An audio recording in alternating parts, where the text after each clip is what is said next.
Hello everyone, welcome to 10 minute school. এখন আমরা এসেছি ব্যাকরণের খুব গুরুত্বপূর্ণ এবং ইন্টারেস্টিং দুইটা অধ্যায়ের আলোচনা নিয়ে। আমরা ভর্তি পরীক্ষায় বাচ্য এবং উক্তি এই দুটো বিষয়েই খুব অনেকবারই প্রশ্ন আসতে দেখেছি এবং সেটার বিভিন্ন ধরনের টিপস এন্ড ট্রিক্স নিয়েই আমাদের আজকের ক্লাসটি। সুতরাং এখান থেকে আমরা দেখতেই পাচ্ছি যে বাচ্য পরিবর্তন, উক্তি এবং উক্তি পরিবর্তন এই দুটো খুব অসাধারণ অধ্যায় নিয়ে আমরা আলোচনা করতে যাচ্ছি। অনেকে এই উক্তি পরিবর্তন আর বাচ্য পরিবর্তন নিয়ে একটু ধোঁয়াশার মধ্যে থাকো, কিন্তু আশা করি আজকের ক্লাসটি করলে অবশ্যই তোমার বাচ্য এবং উক্তি নিয়ে ধারণা অনেকখানি পরিষ্কার হয়ে যাবে। আমরা শুরু করব বাচ্যের আলোচনা নিয়ে। বাচ্য মানেটা কি? বাচ্য মানে হচ্ছে যে কোনো এক ধরনের প্রকাশভঙ্গি, মানে বাক্যে যে প্রকাশভঙ্গি থাকে তাকেই বলা হয় বাচ্য। আমরা বাচ্যের সহজ এবং স্বাভাবিক সংজ্ঞাটা এভাবে উপস্থাপন করে থাকি। বাক্যের প্রকাশভঙ্গিকে আমরা বাচ্য বলি। বাক্যের প্রকাশভঙ্গিটা কেমন? বাক্যের প্রকাশভঙ্গির ধরন আমরা দুটো এখানে দিয়েছি। যেমন একটা হচ্ছে মাশরাফি খেলোয়াড়দের নির্দেশ দিয়েছেন। মাশরাফি আমাদের জাতীয় দলের অধিনায়ক। জাতীয় ক্রিকেট দলে তিনি মাঝে মাঝে খেলোয়াড়দের নির্দেশ দিয়ে থাকেন এবং অনেক সময় খবরে আসে যে মাশরাফি খেলোয়াড়দেরকে এই কাজটি করার নির্দেশ দিয়েছেন, মাশরাফি খেলোয়াড়দেরকে দুশ্চিন্তা না করার পরামর্শ দিয়েছেন। এরকম ভাবেই ক্যাপ্টেন হিসেবে তার এরকম একটা বাক্য আমরা তুলে নিলাম যে মাশরাফি খেলোয়াড়দের নির্দেশ দিয়েছেন। এই একই বাক্যকে আমরা অন্যভাবেও বলতে পারি, মাশরাফি কর্তৃক খেলোয়াড়েরা নির্দেশিত হয়েছেন। অর্থাৎ এইভাবে আমরা একই বাক্যকে দুইটা আলাদা আলাদা ধরনে বললাম। সুতরাং এইভাবে বাক্যের যে প্রকাশভঙ্গি, সেই প্রকাশভঙ্গিকে আমরা বিভিন্ন সময়ে বিভিন্ন ভাবে প্রকাশ করতে পারি। একইভাবে আমরা আরেকটা ধরন দেখি। আরেকটা ধরন হচ্ছে যে মাশরাফি, আমরা দেখেছিলাম যে অনেক সময় সে খেলতে পারতো না, মানে অনেক সময় ইনজুরিতে পড়তো এবং এই কারণে তার খেলা হতো না। এবং এই ধরনের ক্ষেত্রে আমরা অনেক সময় বলে থাকি এবং নিউজ এজেন্সিগুলো এইভাবে নিউজ পাবলিশ করে থাকে, মাশরাফির খেলা হলো না। আমাদের সবার ভাবতে খুব খারাপ লাগে, কিন্তু তারপরেও আমরা এইভাবে বাক্যটাকে প্রকাশ করতে পারলাম। আমরা এইভাবে বাক্যটাকে প্রকাশ করতে পারতাম, মাশরাফি খেললেন না। হ্যাঁ, আবার এইভাবে লিখলাম মাশরাফির খেলা হলো না, কোনো একটা কারণে মাশরাফির খেলা হলো না। এইভাবে বাক্যের বিভিন্ন ধরনের প্রকাশভঙ্গিতে বাক্যে কখনো কখনো কর্তার প্রাধান্য হয়, অর্থাৎ মাশরাফি এখানে একজন কর্তা, তাই না? মাশরাফি সম্পর্কিত বাক্যে আমরা কখনো কখনো দেখলাম যে মাশরাফি খেলছেন না, মাশরাফি নির্দেশনা দিচ্ছেন, এইভাবে কর্তার প্রাধান্য রক্ষিত হচ্ছে। আবার কখনো মাশরাফি কর্তৃক খেলোয়াড়রা নির্দেশিত হচ্ছেন, অর্থাৎ খেলোয়াড়রা মাশরাফি কর্তৃক প্রভাবিত হচ্ছেন। এইভাবে আমরা যে দেখতে পাচ্ছি যে কর্মের প্রাধান্য এখানে পরিলক্ষিত হচ্ছে। যাদেরকে নির্দেশনা দেওয়া হচ্ছে তারা এখানে মূল ফোকাসের মধ্যে থাকছে। আবার কখনো কখনো মাশরাফির খেলা হলো না যখন আমরা বলছি, তখন আমরা ক্রিয়ার প্রাধান্য দেখতে পাই। যেমন খেলা হলো না মানে খেলাটা তার হয়ে উঠলো না, এইটাই আমরা মূল ফোকাসে নিয়ে আসছি। এভাবে যখন কর্তার প্রাধান্য, কর্মের প্রাধান্য, ক্রিয়ার প্রাধান্য বাক্যের বিভিন্ন প্রকাশভঙ্গিতে বিভিন্নভাবে প্রকাশিত হয়, তখন আমরা সাধারণত বলি বাচ্য এখানে উপস্থিত রয়েছে। অর্থাৎ বাক্যের এই প্রকাশভঙ্গির মাধ্যমেই আমরা বাচ্যের রূপটি দেখতে পাই। এখন আমরা যে জিনিসটি দেখতে যাচ্ছি সেটি হচ্ছে বাচ্যের প্রকারভেদ। বাচ্য পরিবর্তনের ক্ষেত্রে আমাদের বাচ্যের প্রকারভেদ জানা কিন্তু খুব জরুরি। অর্থাৎ বাচ্যের প্রত্যেকটা প্রকারের সংজ্ঞা কেমন, তাদের বৈশিষ্ট্য কেমন, কিভাবে তাদেরকে ব্যাখ্যা করা যায়, সেগুলো আমাদের জানাটা খুবই জরুরি। আমরা তাই বাচ্য পরিবর্তনের ক্ষেত্রে বাচ্যের প্রকারভেদ সম্পর্কে শুরুতেই জেনে নিচ্ছি। প্রথম প্রকারভেদ হচ্ছে কর্তৃবাচ্য, দ্বিতীয়টি হচ্ছে কর্মবাচ্য এবং তৃতীয়টি হচ্ছে ভাববাচ্য। আমরা বুঝে গেলাম যে বাচ্য তিন প্রকার। তোমাকে যদি ভর্তি পরীক্ষায় প্রশ্ন করা হয় তাহলে স্বাভাবিকভাবে এই প্রশ্নটার উত্তর দিতে পারবে। এটা খুবই সহজ একটা প্রশ্ন, ভর্তি পরীক্ষায় নাই আসতে পারে। কিন্তু যেটা আসতে পারে সেটা হচ্ছে কর্তৃবাচ্য, কর্মবাচ্য বা ভাববাচ্যের সংজ্ঞা কি, অর্থাৎ সেগুলোর বৈশিষ্ট্য কেমন, সেগুলো কিভাবে গঠিত হয়, সেই জিনিসগুলো কিন্তু তোমার কাছে জানতে চাওয়া হতেই পারে। সেই ক্ষেত্রে তোমার কর্তৃবাচ্য, কর্মবাচ্য এবং ভাববাচ্যের সংজ্ঞা এবং বৈশিষ্ট্য জেনে নেওয়া প্রয়োজন। আমরা এই ক্ষেত্রে দেখে নিই কর্তৃবাচ্যের সংজ্ঞাটা কেমন।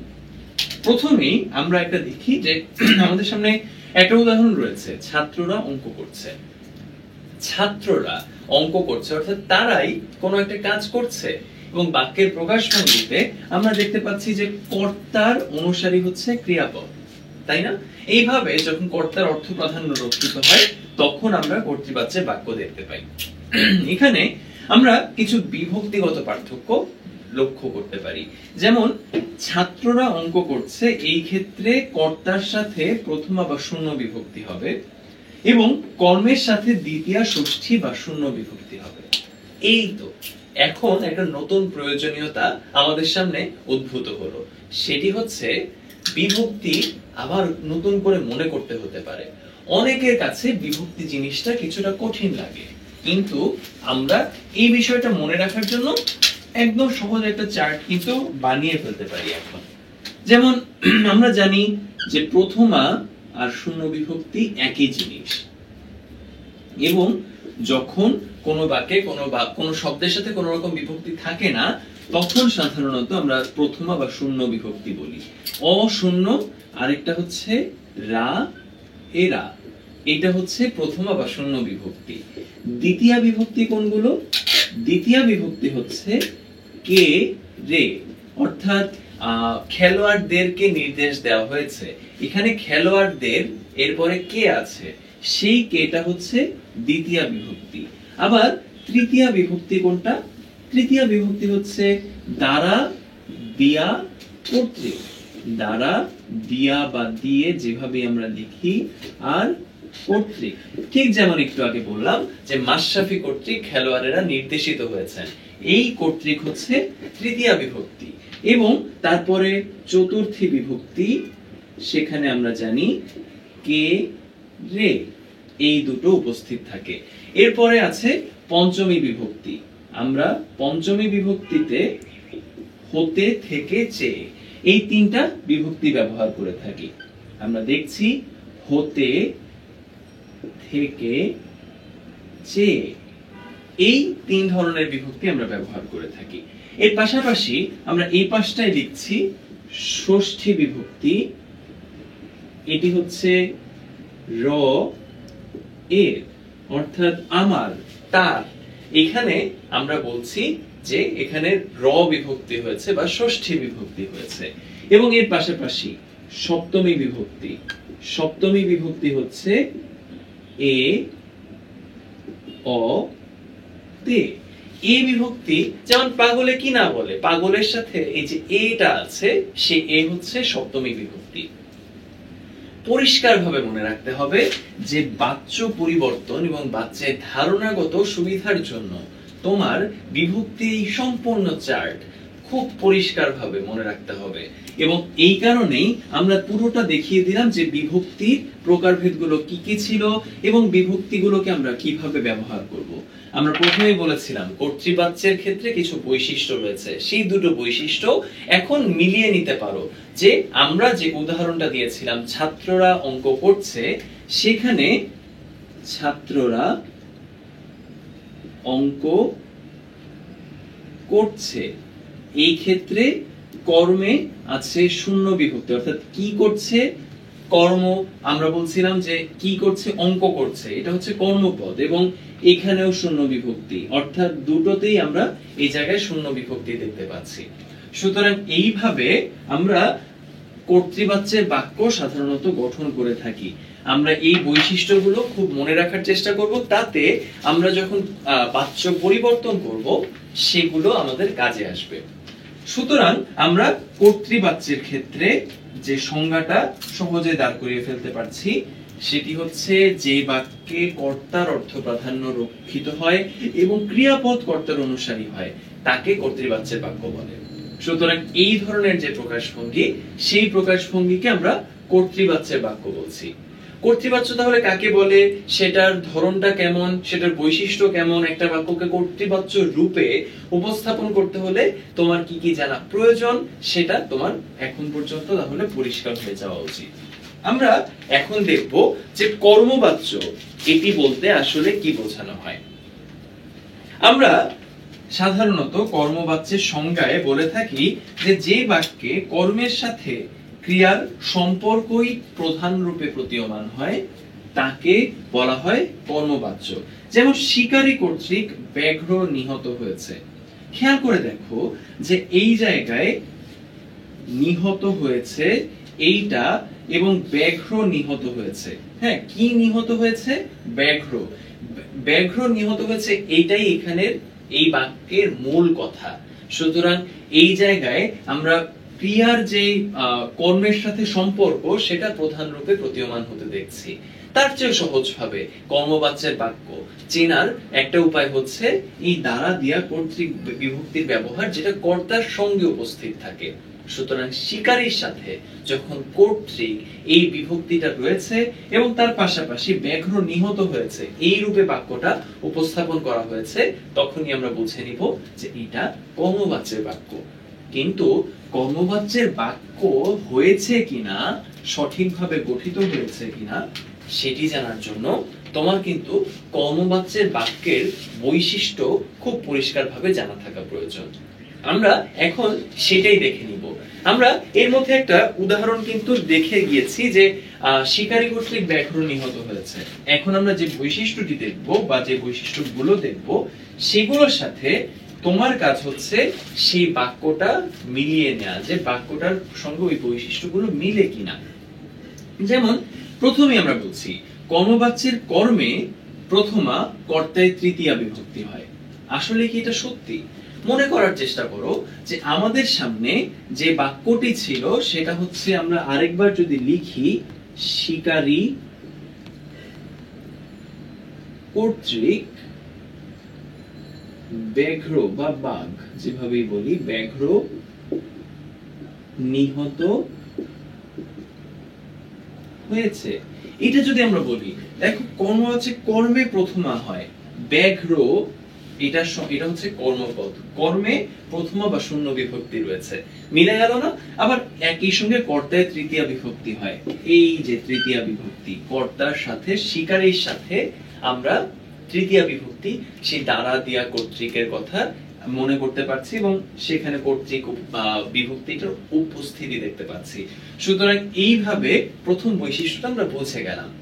এখন আমরা দেখি ক্রিয়াপদ কর্মের অনুসারী হয়, এইটার মানে কি। যেমন পরের বাক্যটা দেখো, আলেকজান্ডার কর্তৃক পারস্য দেশ বিজিত হয়েছে।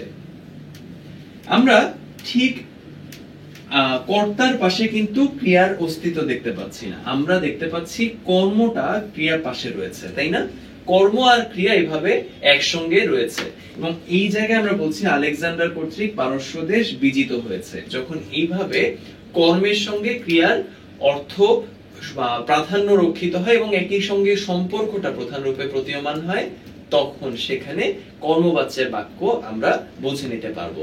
সুতরাং এইভাবে শিকারী কর্তৃক ব্যাঘ্র নিহত হয়েছে, আলেকজান্ডার কর্তৃক পারস্য দেশ বিজিত হয়েছে, এই জায়গাগুলোতে আমরা বুঝতে পারছি কর্মবাচ্যের প্রয়োগ কিভাবে ঘটেছে। যেটা লক্ষণীয় বিষয় সেটা হচ্ছে তোমার ক্রিয়াপদটা একটু পরিবর্তিত হবে। যেমন বিজয়ের পরিবর্তে এখানে হয়েছে বিজিত, তাই না? আলেকজান্ডার কর্তৃক পারস্য দেশ বিজিত হয়েছে, এটাকে যদি আমরা কর্তৃবাচ্যে বলতাম, আমরা বলতাম আলেকজান্ডার পারস্য দেশ বিজয় করেছেন, তাই না? এইভাবে আমরা যখন একটা বাক্যকে সাজিয়ে নিতে পারি তখন আমরা বুঝে নিতে পারি কিভাবে কর্তৃবাচ্য হয়, কিভাবে কর্মবাচ্য হয়। এখন আমরা দেখে নেই কর্মের আরেকটা বৈশিষ্ট্য। যেমন কখনো কখনো কর্মে দ্বিতীয় বিভক্তি হতে পারে। আমরা কিন্তু আগে দেখেছি যে কর্মে দ্বিতীয় বিভক্তি হতে দেখিনি, তাই না? আমরা অন্য কোনো একটা বিভক্তির উপস্থিতি দেখতে পেয়েছি। একটু মনে করার চেষ্টা করো, তার মধ্যে আমরা দেখি কখনো কর্মে দ্বিতীয় বিভক্তি হতে পারে। এটার মানেটা কি? মানে হচ্ছে আসামিকে জরিমানা করা হয়েছে। পুলিশ কর্তৃক হবে না জিনিসটা, পুলিশ অথবা আদালত কর্তৃক, আমরা যদি এই উৎস অংশটুকু পড়ে ফেলতে পারি বা ধরে নিতে পারি যে কিভাবে এখানের কর্তাটা আমরা পেতে পারি, যেমন আদালত কর্তৃক আসামিকে জরিমানা করা হয়েছে, এখানে আসামির সঙ্গে কোন বিভক্তিটা যুক্ত রয়েছে? হ্যাঁ, তোমরা ধরে ফেলেছো যে এখানে কে বিভক্তি যুক্ত রয়েছে। এই দ্বিতীয়া বা কে বিভক্তি আমাদের সামনে এটাই বলে যে কর্মের বা কর্মবাচ্যের ক্ষেত্রেও কখনো কখনো কর্মের দ্বিতীয়া বিভক্তি হতে পারে। সুতরাং এইভাবে আমরা যখন বাক্যটাকে চিন্তা করতে পারবো যে আদালত কর্তৃক এই শব্দটা এখানে উৎস বা অনুক্ত রয়েছে, তখনই আমরা বুঝতে পারবো যে এটা হচ্ছে কর্ম এবং এই কর্মের সঙ্গে একটা দ্বিতীয়া বিভক্তি প্রযুক্ত হয়েছে। সুতরাং এইভাবে আমরা বুঝে নিতে পারি যে কিভাবে একটা কর্মবাচ্যের বাক্য আমরা গঠন করে ফেলি। এইভাবে যখন কর্মবাচ্যের বাক্য সম্পর্কে ধারণা আমাদের পরিষ্কার হয়ে গেল, তখন আমরা এখন দেখার চেষ্টা করি যে ভাববাচ্য বলতে আসলে আমরা কি বুঝি। ভাববাচ্য, ভাববাচ্য মানে কি? ভাববাচ্য মানে হচ্ছে যে সেখানে তুমি কর্তার যেই কাজ করার গতি সেটা আসলে ঠিক সরাসরি বুঝতে পারবে না, বা কাজ করার ক্ষেত্রে কর্তার যে ভূমিকা সেটা সরাসরি তুমি বুঝতে পারবে না। এইটার মানেটা কি? মানে হচ্ছে যে ভাববাচ্যের ক্রিয়া সর্বদা নাম পুরুষের হয়। যেমন আমার খাওয়া হলো না। হ্যাঁ, এখানে আমি, তুমি, এগুলো হচ্ছে আমরা জানি যে বিভিন্ন ধরনের পুরুষে ভাগ করা হয়। আমি, তুমি, তার, এগুলো প্রথম পুরুষ, উত্তম পুরুষ, মধ্যম পুরুষ, এভাবে কিন্তু আমরা সবসময় ভাগ করি, তাই না? সুতরাং এই জায়গার ক্ষেত্রে ভাববাচ্যের ক্রিয়া সর্বদা নাম পুরুষের হয়। আমরা এইখানে দেখতে পাচ্ছি আমার খাওয়া হলো না, এই জায়গা এই ক্রিয়াটা হচ্ছে খাওয়া হলো না, এখানে নাম পুরুষের ক্রিয়া ব্যবহার করা হয়েছে।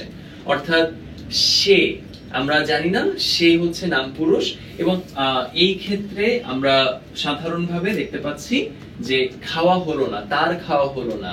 হ্যাঁ, এই জায়গায় আমার সঙ্গেও যে ক্রিয়াটা ব্যবহার করা হয়েছে সেটাও নাম পুরুষের ক্রিয়া।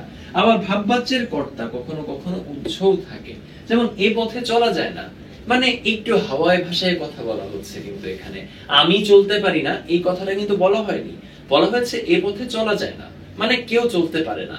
এইভাবে যখন কোন একটা বাক্যে কর্তাও কখনো কখনো উৎস করে দেয়া যায় এবং বাক্যটাকে এমন ভাবে প্রকাশ করা যায় যেখানে কর্তার অর্থ প্রাধান্য রক্ষিত হয় না, সেই ধরনের বাক্যের প্রকাশ ভঙ্গিকে আমরা বলে থাকি ভাববাচ্য।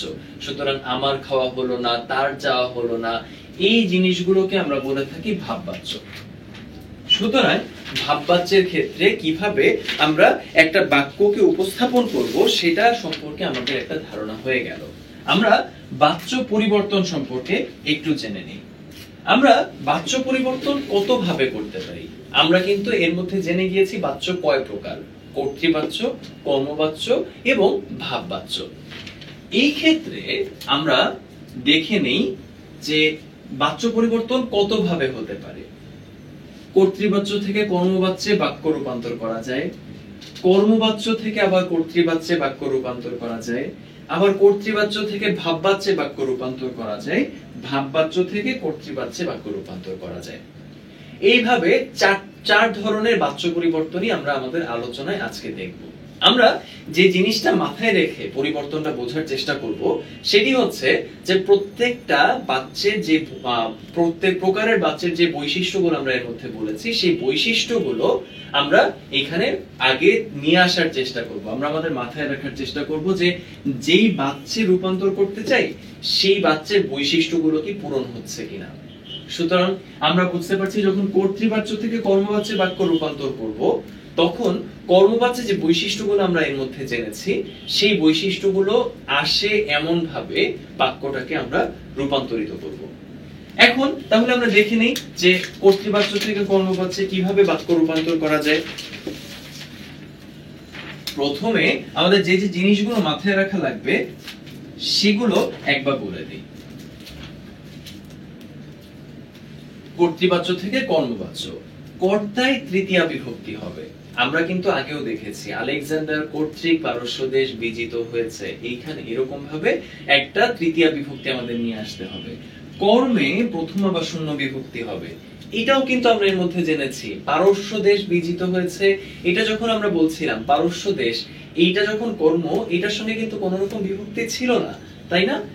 আবার ক্রিয়া কর্মের অনুসারী হবে, ক্রিয়া কর্মের অনুসারী হবে, অর্থাৎ ক্রিয়া এবং কর্ম পাশাপাশি অবস্থান করবে এবং এদের মধ্যে সম্পর্কটা একদম প্রকাশ্য বোঝা যাবে। আমরা এই বৈশিষ্ট্যগুলো মাথায় রেখে একটা বাক্য পরিবর্তন করে ফেলার চেষ্টা করব। এখন প্রথমে আমরা দেখব কর্তৃবাচ্য থেকে কর্মবাচ্যে কিভাবে বাক্য রূপান্তর করা যায়। যেমন সে না বলে আমরা অন্য কারো নাম বলি, ধরা যাক তার কথা বলা যায়। আমার প্রিয় একজন অভিনেতার কথা বলি, আমার প্রিয় অভিনেতা যেমন জনি ডেপের কথা আমরা বলতে পারি। তোমরা হয়তো অনেকেই তার নাম চিনো। Johnny Depp pirates of the Caribbean, pirates of the Caribbean চলচ্চিত্রে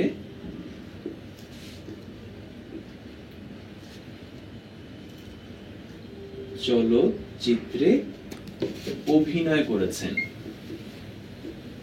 এইটা যখন আমাদের বাক্য, তখন সেটাকে আমরা কিভাবে রূপান্তরিত করব? জনি ডেপ কর্তৃক, আমরা প্রথমে দেওয়ার চেষ্টা করি জনি ডেপ কর্তৃক। মনে আছে আমরা কর্তায় তৃতীয়া বিভক্তি প্রযুক্ত করার কথা বলেছিলাম? গেল। জনি ডেপ কর্তৃক পাইরেটস অফ দি, আমরা পুরো নামটা এখন আর না লিখি, পাইরেটস অফ দ্য ক্যারিবিয়ান চলচ্চিত্রটি বা চলচ্চিত্র অভিনীত হয়েছে, অভিনীত হয়েছে। দেখেছো, এইভাবে পাইরেটস অফ দ্য ক্যারিবিয়ানের সঙ্গে কিন্তু কোন রকম বিভক্তি আমরা প্রযুক্ত করিনি। কর্মে শূন্য, আবার কর্তায় তৃতীয়া। এইভাবে যখন আমরা বাক্যটিকে উপস্থাপন করার চেষ্টা করলাম, তখন আমাদের ক্রিয়ার রূপটা একটু পরিবর্তিত হয়ে অভিনয়ের জায়গায় অভিনীত হয়ে গিয়েছে। এইটুক পরিবর্তনের মাধ্যমে আমরা একটা বাক্যকে কর্তৃবাচ্য থেকে কর্মবাচ্যে নিয়ে আসতে পারলাম। সুতরাং কর্তৃবাচ্য থেকে কিভাবে কর্মবাচ্যে বাক্য নিয়ে আসা যায়, আশা করি এই ধারণা তোমাদের মধ্যে পরিষ্কার হয়ে গিয়েছে। আমরা একজন অভিনেতা দিয়ে যখন পুরো বিষয়টা বুঝে ফেললাম, পরবর্তী বিষয়গুলো আরো কোনো ইন্টারেস্টিং কিছু দিয়ে বোঝা যায় কিনা সেগুলো আমরা একটু দেখার চেষ্টা করব। এখন আমরা দেখব কর্তৃবাচ্য থেকে ভাববাচ্যে বাক্য রূপান্তর করা যায় কিনা। আমরা কর্তৃবাচ্যের বাক্য সম্পর্কে জানি, সেখানে আমরা দেখাই যে কর্তার অর্থ প্রাধান্য রক্ষিত হয়। কিন্তু এটাকে যখন পরিবর্তন করব, প্রথমে আমাদের যেটা মাথায় রাখতে হবে যে কর্তায় ষষ্ঠী অথবা দ্বিতীয়া বিভক্তি নিয়ে আসতে হবে। ষষ্ঠী কোনটা বিভক্তি? ষষ্ঠী বিভক্তি জানি কোনটা? র এ। দ্বিতীয়া বিভক্তি জানো কোনটা? কে রে। তাহলে কর্তায় আমরা এই দুটো বিভক্তি নিয়ে আসব। ক্রিয়া নাম পুরুষের হবে, অর্থাৎ নাম পুরুষের ক্রিয়া এখানে নিয়ে আসতে হবে। সেটা এখন কিভাবে করা যেতে পারে? আমরা একটা বাক্য এখানে লিখে ফেলি। কর্তৃবাচ্যের একটা বাক্য আমাদের সামনে রয়েছে, আমি যাব না। এটা যখন আমরা বলছি, এইটাকে পরিবর্তন করতে হলে প্রথমে কর্তায় ষষ্ঠী বিভক্তি নিয়ে আসতে হবে। আমি, এটাকে যদি আমি ষষ্ঠী বিভক্তি সহ নিয়ে আসি, আমার হয়ে যাবে। যাব না, এটাকে রূপান্তরিত করে ক্রিয়া নাম পুরুষের ক্রিয়া নিয়ে আসতে হবে। নাম পুরুষের ক্রিয়া মানে হচ্ছে আমার যাওয়া হবে না। এইভাবে একটা বাক্যকে আমরা কর্তৃবাচ্য থেকে ভাববাচ্যে নিয়ে যেতে পারি। প্রথমেই যে কাজটা করতে হবে সেটা হচ্ছে কর্তায় ষষ্ঠী বা দ্বিতীয়া বিভক্তিতে নিয়ে যেতে হবে। যাব না, এইটাকে যাওয়া হবে না, অর্থাৎ নাম পুরুষের ক্রিয়ায় বিষয়টা প্রকাশ করতে হবে। এইভাবে যখন আমরা বাক্যটাকে প্রকাশ করতে পারবো, তখনই আমরা কর্তৃবাচ্য থেকে ভাববাচ্যে একটা বাক্য রূপান্তর করা শিখে ফেলবো। আমরা আশা করি যে কর্তৃবাচ্য থেকে ভাববাচ্যের বাক্য পরিবর্তনের ধরনটাও তোমাদের সামনে পরিষ্কার হয়ে গিয়েছে। এখন আমরা কর্মবাচ্য থেকে কর্তৃবাচ্যে কিভাবে বাক্য রূপান্তর করতে হয় সেই জিনিসটাও জেনে নিই। খেয়াল করে দেখো, কর্মবাচ্য থেকে কর্তৃবাচ্য, প্রথমেই আমাদের যেটা করতে হবে, কর্তায় প্রথমা বা শূন্য বিভক্তি নিয়ে আসতে হবে। এর পাশাপাশি ক্রিয়া কর্তার অনুসারী করতে হবে। আমরা যদি কর্মবাচ্য থেকে এভাবে কর্তৃবাচ্যে কোনো একটা বাক্য নিয়ে আসতে চাই, তাহলে আমরা কিভাবে জিনিসটা করতে পারি? প্রথমেই আমরা যেটা করতে পারি সেটা হচ্ছে একটা ডাকাত দলের কথা আমরা বলতে পারি। ডাকাত দল, প্রথমে আমরা কর্মবাচ্যের বাক্যটা লেখার চেষ্টা করি। ডাকাত দল কর্তৃক বাড়ি লুণ্ঠিত হয়েছে। এইভাবে যখন আমরা একটা বাক্য লুণ্ঠিত হয়েছে লিখে ফেললাম, এইটাকে এখন আমার পরিবর্তন করতে হবে। প্রথমত কর্তৃক শব্দটা উঠিয়ে দিতে হবে, তৃতীয় বিভক্তি থাকা যাবে না, কারণ প্রথম আবার শূন্য বিভক্তির কথা বলা আছে। আমরা এখানে লেখার চেষ্টা করি ডাকাত দল, আমরা কোনো বিভক্তি দিব না। ডাকাত দল বাড়ি লিখে ফেললাম। লুণ্ঠিতর পরিবর্তিত একটা রূপ আমরা যেন এইটার সঙ্গে সেট করতে পারি। সেটা কিরকম হতে পারে? ডাকাত দল বাড়ি লুণ্ঠন করেছে। এটা যদি আমরা লিখি তাহলেই আমাদের কর্তৃবাচ্যের বাক্যটা হয়ে গেল। আমরা এখানে বিভক্তি দেইনি, কর্তার সাথে ক্রিয়া কর্তার অনুসারী হয়, অর্থাৎ ক্রিয়া কর্তা অনুযায়ী বসবে। এটাই হচ্ছে মূল কথা। ডাকাত দল লুণ্ঠন করেছে, এই জিনিসটা যেন বোঝা যায়। সুতরাং এইভাবে যখন তুমি কর্মবাচ্য থেকে কর্তৃবাচ্যে বাক্য রূপান্তর করতে চাও, এই জিনিসগুলো তোমার মাথায় রাখতে হবে। কর্মবাচ্য থেকে কর্তৃবাচ্যে বাক্য রূপান্তর করো আমরা জেনে গেলাম, আমরা বুঝে গেলাম কি কি বিষয় মাথায় রাখলে আমরা কর্মবাচ্য থেকে কর্তৃবাচ্যে বাক্য রূপান্তর করতে পারবো। এখন আমাদের যেটা করতে হবে সেটা হচ্ছে ভাববাচ্য থেকে কর্তৃবাচ্যে বাক্য রূপান্তর করা যায় কিনা আমরা দেখে নেই। ভাববাচ্য থেকে কর্তৃবাচ্যে কিভাবে নেওয়া যায়? আমরা কর্তৃবাচ্যের বৈশিষ্ট্য কিন্তু এর মধ্যে জানি। হ্যাঁ, আমরা বলেছিলাম যে কর্তায় প্রথমা বিভক্তি প্রযুক্ত হয়, ক্রিয়া কর্তার অনুসারী হয়। আমরা যদি এরকম একটা বাক্য আমাদের সামনে থাকে, তার যেন আশা হয়। খেয়াল করেছো, এইটা যে একটা ভাববাচ্যের বাক্য, এটা কিন্তু তোমার সবার আগে বুঝতে হবে এবং তারপরে পরিবর্তন করতে হবে। তার যেন আশা হয়, এটা ভাববাচ্যের একটা বাক্য আছে, সেটাকে আমরা প্রথমে নিয়ে যাব কর্তৃবাচ্যের বাক্যের ক্ষেত্রে। প্রথম স্টেপ সেটা হচ্ছে সে। আমরা বাক্যের এই সর্বনাম যেটা, সেটাকে পরিবর্তন করে ফেললাম। সে যেন আশা হয়, তো সে যেন আসে। অর্থাৎ কর্তৃবাচ্যের বাক্যের ক্ষেত্রে যেহেতু ক্রিয়া কর্তার অনুসারী হয়, সেই কারণে এমন একটা ক্রিয়া আমাদের, ক্রিয়ার রূপ আমাদের পছন্দ করতে হবে যেটা এই রূপটাকে সমর্থন করে, সে যেন আসে। এইভাবে যখন আমরা পুরো বিষয়টাকে প্রেজেন্ট করছি, তখন কিন্তু আমাদের ভাববাচ্য থেকে কর্তৃবাচ্যের বাক্যের বৈশিষ্ট্যগুলো পূরণ হয়ে গেল, রূপান্তরটাও হয়ে গেল। এইভাবে যদি আমরা পরিবর্তনের চর্চাগুলো করতে থাকি, তাহলে আমরা বুঝে যাব যে সঠিকভাবে বাক্যের পরিবর্তনগুলো আসলে কিভাবে করতে হয়। আশা করি তোমরা এই বাচ্চের যে পরিবর্তনগুলো, সেই জিনিসগুলো সম্পর্কে খুব ভালোভাবেই জেনেছো। কিন্তু আমরা এতক্ষণ কিন্তু জেনেছি কর্মবাচ্য, কর্তৃবাচ্য, ভাববাচ্য, এই কয়েক ধরনের বাচ্যের রূপ। আরেক ধরনের বাচ্য রয়েছে যেটাকে মূল প্রকারভেদের আওতায় আনা হয় না, কিন্তু সেটা গুরুত্বপূর্ণ। সেটা হচ্ছে কর্মকর্তৃবাচ্য। কর্মকর্তৃবাচ্য ব্যাপারটা কি? কর্মকর্তৃবাচ্য মানে হচ্ছে যে কর্মকর্তৃ, মানে কর্মপদটাই যেখানে কর্তৃস্থানীয়, সেই বাক্যকে বলা হয় কর্মকর্তৃবাচ্যের বাক্য। আমরা আবার বলছি, কর্মকর্তৃবাচ্য এইটার মানে হচ্ছে কর্মপদ, এটি কর্তৃস্থানীয় হয়ে যাবে।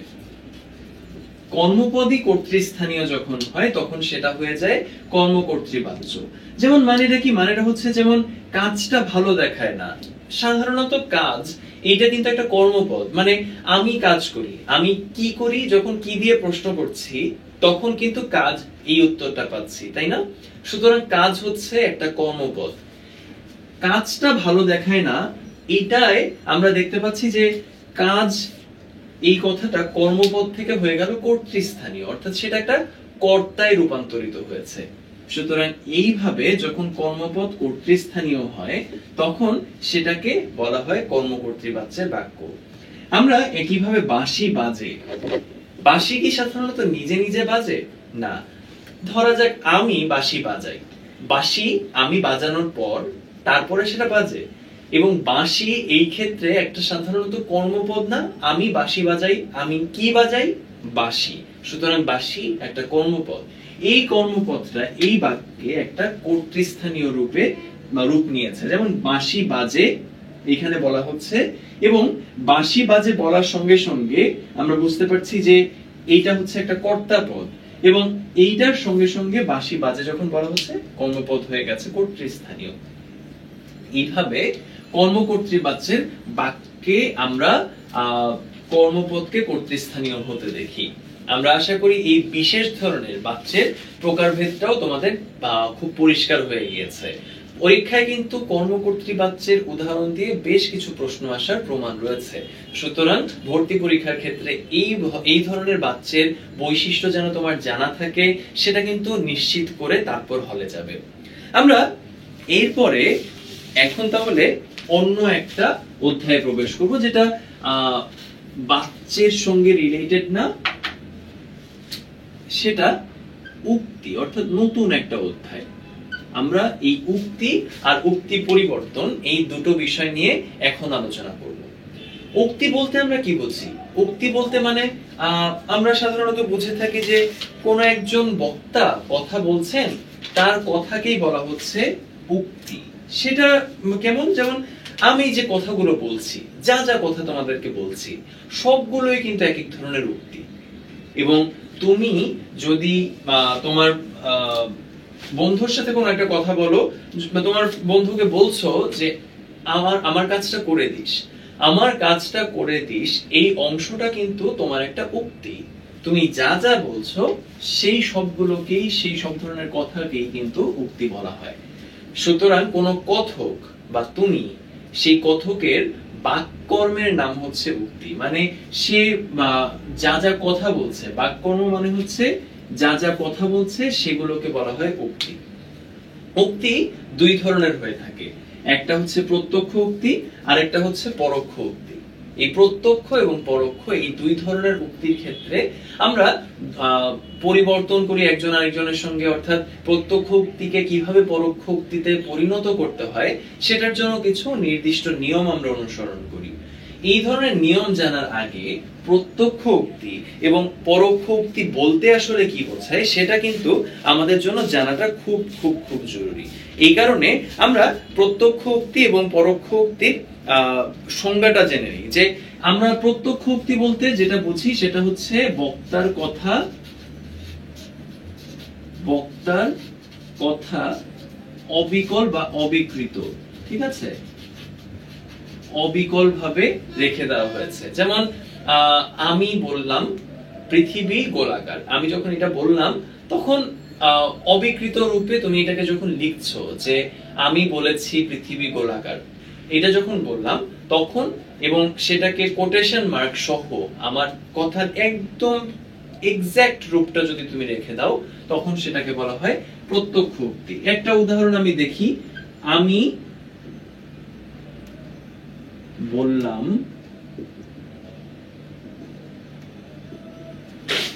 কাল শুক্রবার, এটা যখন আমি বলছি তখন দেখো আমার কথাটা একদম এক্সাক্ট কোটে রেখে বা কোট চিহ্ন বা কোটেশন চিহ্ন বা উদ্ধরণ চিহ্নের মধ্যে রেখে তারপর উপস্থাপন করা হয়েছে। এইভাবে যখন বক্তার কথা এক্সাক্ট বা অবিকল রূপে উপস্থাপন করা হয় তখন সেটাকে বলা হয় প্রত্যক্ষ উক্তি। সুতরাং প্রত্যক্ষ উক্তিটা কি আমরা জেনে গেলাম। পরোক্ষ উক্তি তাহলে কি? পরোক্ষ উক্তি হচ্ছে বক্তার কথা অবিকল না রেখে কাল এবং বক্তার ধরন অনুযায়ী, বক্তার পুরুষের ধরন অনুযায়ী সেটাকে পরিবর্তন করা হয়। সুতরাং বক্তার কথা অবিকৃত থাকে না, বক্তার কথার অর্থ অপরিবর্তিত থাকে, অর্থ অপরিবর্তিত থাকে, কিন্তু তার কাঠামো পরিবর্তিত হয়। যেমন এখানে যদি এই বাক্যটাকে আমি পরোক্ষ উক্তিতে লিখতে চাই তাহলে আমার এই ফরম্যাটে লিখতে হবে, আমি বললাম যে পরদিন শুক্রবার। এইভাবে যখন আমি একটা বাক্যকে, দুঃখিত, কোটেশন মার্ক ছাড়াই উপস্থাপন করলাম, তখন আমি দেখালাম যে আমি বললাম যে পরদিন শুক্রবার, এবং এইভাবে পরোক্ষ উক্তির একটা বাক্য আমরা পেয়ে গেলাম। কিন্তু কথার অর্থ কিন্তু একই রয়েছে। সুতরাং কথার অর্থ অপরিবর্তিত রেখে কাঠামোর এক ধরনের পরিবর্তন আমরা দেখতে পাচ্ছি। এই কারণে উক্তির পরিবর্তন বোঝার ক্ষেত্রে পরোক্ষ উক্তি এবং প্রত্যক্ষ উক্তির সংজ্ঞা খুব ভালোভাবে বোঝাটা আমাদের জন্য অনেক জরুরি। আমরা এখন দেখি যে উক্তি পরিবর্তনের ক্ষেত্রে আমরা কি কি নিয়ম সাধারণত অনুসরণ করি। আমরা এই জায়গায় আমাদের স্লাইডটা রাখলাম। আমরা প্রত্যেকটা নিয়মের একটা করে উদাহরণ সমাধান করব, এবং সেই সমাধান কিন্তু তোমাদের কাছ থেকেও আসতে হবে। খেয়াল করে দেখো যে প্রথমেই যে কথাটা যুক্ত করা, এই একটা নিয়ম দেয়া আছে। যেমন আমাদের একটা বাক্য আছে, খোকা বলল, এখানে কোটেশন মার্কে, আমার বাবা বাড়ি নেই। এইটা যদি সে বলে তাহলে এটাকে আমরা কিভাবে রূপান্তরিত করব পরোক্ষ উক্তিতে। আমরা রূপান্তরিত করার জন্য প্রথমেই বলেছি যে যুক্ত করতে চাই, তাহলে প্রথমেই আমাদের বলতে হবে খোকা বলল যে, হয়ে গেল। এরপরে সর্বনামের পরিবর্তন, আমার, এই কথাটা কিন্তু খেয়াল করে দেখো, আমার কথাটা বলা আছে কিন্তু আমি কিন্তু খোকা না, আমি সেই খোকাটি না, খোকা হচ্ছে একজন আলাদা ব্যক্তি। এই কারণে তার কথা প্রকাশ করার সময় আমরা সেটা পরিবর্তন করব, যে খোকা বলল যে তার বাবা বাড়ি নেই।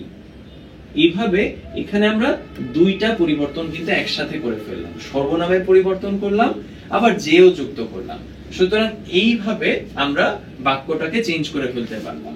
আমাদের সামনে আরেকটা প্রশ্ন কিন্তু আছে, রশিদ বলল আমার ভাই ঢাকা যাচ্ছেন। এইটা কি তোমরা সমাধান করতে পারবে? ভিডিওটিকে পজ করে তারপরে তোমরা চাইলে দেখতে পারো, অথবা আমরা এখানে সমাধান করতে পারি যে রশিদ বলল যে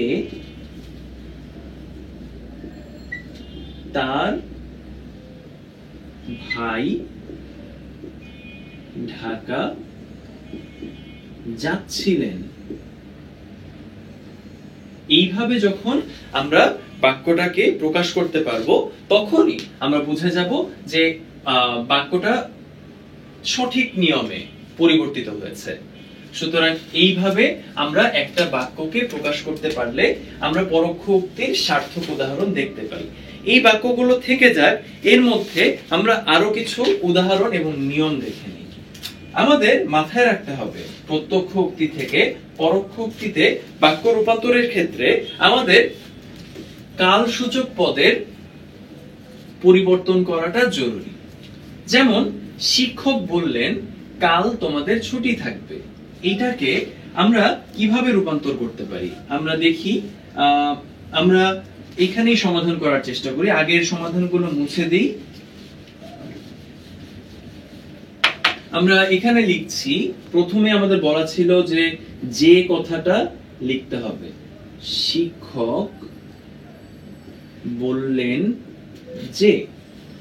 কাল তোমাদের ছুটি থাকবে। তোমাদের বলতে হয়তো আমাদের কথা বোঝানো যেতে পারে অথবা অন্য কারো কথা। আমরা আমাদের কথা ধরে যদি লিখি, কাল এই কথাটাকে পরিবর্তন করতে হবে। আমাদের বলতে হবে শিক্ষক বললেন যে, কালকে কথাটা চেঞ্জ করে বলতে হবে পরদিন। পরদিন তোমাদেরকে চেঞ্জ করে করতে হবে, বলেছিলাম যে সর্বনামের পরিবর্তন, ঠিক সেরকম পরদিন আমাদের ছুটি থাকবে। এইভাবে আমরা কালবাচক পদের একটা পরিবর্তন করলাম। এই যে কাল ছিল এটাকে আমরা পরদিন বললাম। ক্রিয়াপদের পরিবর্তন মাঝে মাঝে খুব জরুরি হয়ে দাঁড়ায়, সেটাও এখন আমাদের সামনে একটা উদাহরণ দিয়ে আমরা প্রকাশ করার চেষ্টা করি। যেমন ক্রিয়াপদের পরিবর্তনের কথা এখানে বলা আছে যে, রাজীব বলল আমি এক্ষুনি আসছি। রাজীব তো একজন অন্য মানুষ, এই অন্য মানুষকে আমরা আসছি কথাটা দিয়ে ব্যাখ্যা করতে পারবো না। সুতরাং আমরা এটাকে কিভাবে সলভ করতে পারি? আমরা এখানে লিখি রাজীব বলল যে, আমির জায়গায় হবে সে, এক্ষুনি একটা কালবাচক শব্দ, এটাকে আমাদের পরিবর্তন করে লিখতে হবে তক্ষুনি। আসছি এটা পরিবর্তন করে লিখতে হবে যাচ্ছে। সুতরাং আমরা সবগুলো নিয়মের কিন্তু প্রয়োগ এখানে ঘটিয়েছি। রাজীব বলল আমি এক্ষুনি আসছি, আমরা সেটাকে পরিবর্তন করে লিখলাম রাজীব বলল যে সে তক্ষুনি যাচ্ছে। এইভাবে কালবাচক পদ, সর্বনাম এবং একই সঙ্গে আমরা এই যে কথাটার সংযোজন, এই জিনিসগুলো মাথায় রেখে আমাদের উক্তি পরিবর্তন করতে হয়। কিছু ক্ষেত্রে একটু অন্যরকম ভাবে পরিবর্তন করতে হতে পারে। যেমন কেউ যদি তোমাকে প্রশ্ন করে বা কেউ যদি তোমাকে বলে যে, তোমাকে বলল যে পৃথিবী গোলাকার, হ্যাঁ, তুমি কি তাহলে বলতে পারো যে সে বলল পৃথিবী গোলাকার ছিল? বলতে পারো না, কারণ হচ্ছে পৃথিবী সব সময়ের জন্য গোলাকার।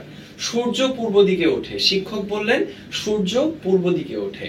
এই বাক্যটিকে পরোক্ষ উক্তিতে তুমি যদি নাও, তাহলে কি তুমি বলতে পারো শিক্ষক বললেন যে সূর্য পূর্ব দিকে উঠেছিল?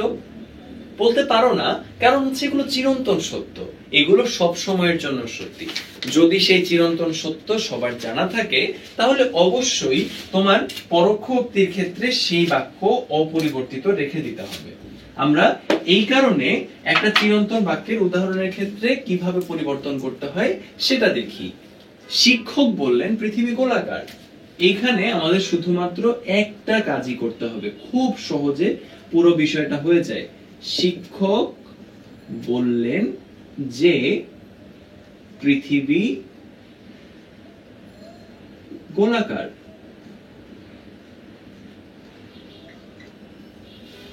এইভাবে আমরা যে কথাটা সংযোজন করেই চিরন্তন সত্যের ক্ষেত্রে প্রত্যক্ষ উক্তি থেকে পরোক্ষ উক্তিতে রূপান্তরিত বাক্য পেয়ে গেলাম। আশা করি এই বিষয়টা তোমাদের কাছে পরিষ্কার। কিন্তু কিছু বাক্য তো আছে যেগুলো প্রশ্নবাচক, যেগুলো আদেশবাচক বা ইচ্ছাসূচক বা বিস্ময়বোধক। এই ধরনের বাক্যের ক্ষেত্রে আমরা কি করি? আমরা দেখি প্রশ্নবোধক বাক্যের একটা উদাহরণ, শিক্ষক বললেন তোমরা কি ছুটি চাও? এইটাকে আমরা কিভাবে রূপান্তরিত করতে পারি? যখন হ্যাঁ কিংবা না এইভাবে প্রশ্নের উত্তরটা দেয়া যায়, সেই ক্ষেত্রে আমরা সাধারণত কি না এই কথাটা সংযোজন করে রূপান্তরিত করার চেষ্টা করি। প্রথমে আগের সব নিয়ম আমরা লিখে দেওয়ার চেষ্টা করি। আমরা বলি যে শিক্ষক এখানে বললেন না হয়ে জিজ্ঞাসা করলেন অথবা জানতে চাইলেন হবে। সুতরাং শিক্ষক জানতে চাইলেন আমাদের ছুটি চাই কিনা, এইভাবে বাক্যটা লিখতে হবে। এটাকে যদি তুমি আরেকটু সাজিয়ে লেখো তাহলে কি হয় সেটা আমরা বলছি। শিক্ষক জানতে চাইলেন, এই জায়গায় বাকি অংশ লিখে দাও আমাদের বা আমরা ছুটি চাই কিনা। আমরা ছুটি চাই কিনা। খেয়াল করে দেখো, আমরা বাক্যের কিছুটা বিন্যাস পরিবর্তন করতে পারি অর্থের সুবিধার জন্য। আমরা ছুটি চাই কিনা শিক্ষক তা জানতে চাই।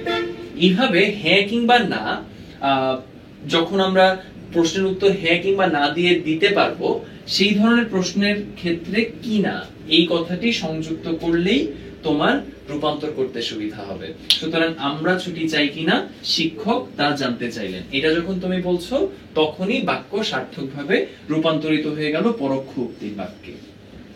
এখন আমরা বুঝে গেলাম প্রশ্নবাচক বাক্য বা প্রশ্নবোধক বাক্যের ক্ষেত্রে এবং চিরন্তন সত্যের ক্ষেত্রে উক্তি কিভাবে রূপান্তরিত করতে হয়। আমরা দেখব অনুজ্ঞাসূচক বাক্যের ক্ষেত্রে কিভাবে উক্তি রূপান্তর করতে হয়।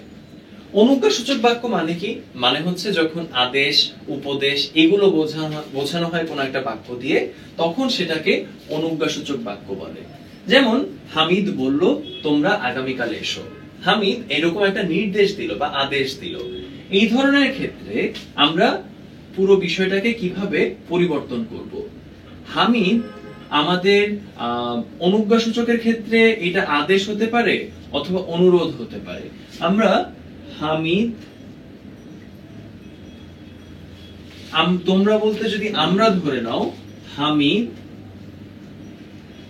আমাদের, কাল বলতে আমরা পরদিন ধরছি বা আগামীকাল, হামিদ আমাদের পরদিন আসা, এটাকে রূপান্তরিত করে কিন্তু যাওয়া করতে হবে। পরদিন যেতে বলল, অথবা তুমি এটাকে অনুরোধ করলেও লিখতে পারো। সুতরাং এইভাবে বাক্যটাকে রূপান্তরিত করতে হবে। তোমরা আগামীকাল এসো, হামিদ আমাদের পরদিন যেতে বলল। এইভাবে আমরা বাক্যটাকে রূপান্তরিত করতে পারি। আশা করি অনুজ্ঞাসূচক বাক্যের ক্ষেত্রেও কিভাবে এই রূপান্তরটা হচ্ছে সেটাও তোমরা বুঝে ফেলেছো। আমরা এখন আবেগসূচক বাক্যের ক্ষেত্রে পুরো বিষয়টা কিভাবে কাজ করে সেই জিনিসটা দেখে নিই। আবেগসূচক বাক্যের ক্ষেত্রে আমরা একটা উদাহরণ এখানে রেখেছি। লোকটি বলল, বাহ পাখিটি তো চমৎকার। এইভাবে যখন বলা হচ্ছে, লোকটা সাধারণত কি করছে? লোকটা আনন্দের একটা অনুভূতি প্রকাশ করছে। সুতরাং এইটাকে তুমি যদি রূপান্তর করতে যাও পরোক্ষ উক্তিতে, তাহলে তোমার বলতে হবে লোকটি আনন্দের সাথে বলল যে, তারপরে পাখিটি চমৎকার। এটা বলে দিলেই তোমার কাজ সহজ। সুতরাং যখন দুঃখ প্রকাশিত হবে তখন দুঃখের সাথে বলল, যখন আনন্দ প্রকাশিত হবে তখন আনন্দের সাথে বলল। এই জিনিসগুলো বোঝার সেন্স করতে পারলেই পরোক্ষ উক্তিতে তুমি আবেগসূচক বাক্যের রূপান্তর সঠিকভাবে করতে পারবে।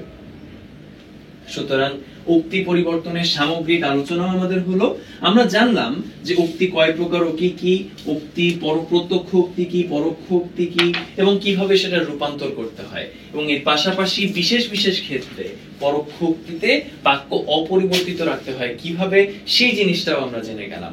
এইভাবে আমাদের একটা পরিষ্কার ধারণা হয়ে গেল যে বাক্য রূপান্তরের ক্ষেত্রে কোন কোন বিষয়, মানে প্রত্যক্ষ উক্তি পরিবর্তনের ক্ষেত্রে কোন কোন বিষয় আমাদের মাথায় রাখা জরুরি। আমরা আশা করি ক্লাসটি সম্পর্কে তোমাদের একটা ভালো ধারণা হয়েছে, এবং আমরা আশা করব যে তোমাদের কোনো প্রশ্ন থাকলে অবশ্যই আমাদের 10 মিনিট স্কুল পেজে মেসেজ করে জানাতে পারো। ক্লাস সম্পর্কে আর কোনো প্রশ্ন থাকলে আমাদের ওয়েবসাইটেও জানাতে পারো। সবাইকে অনেক ধন্যবাদ জানিয়ে শেষ করছি আমাদের আজকের ক্লাস। ধন্যবাদ সবাইকে।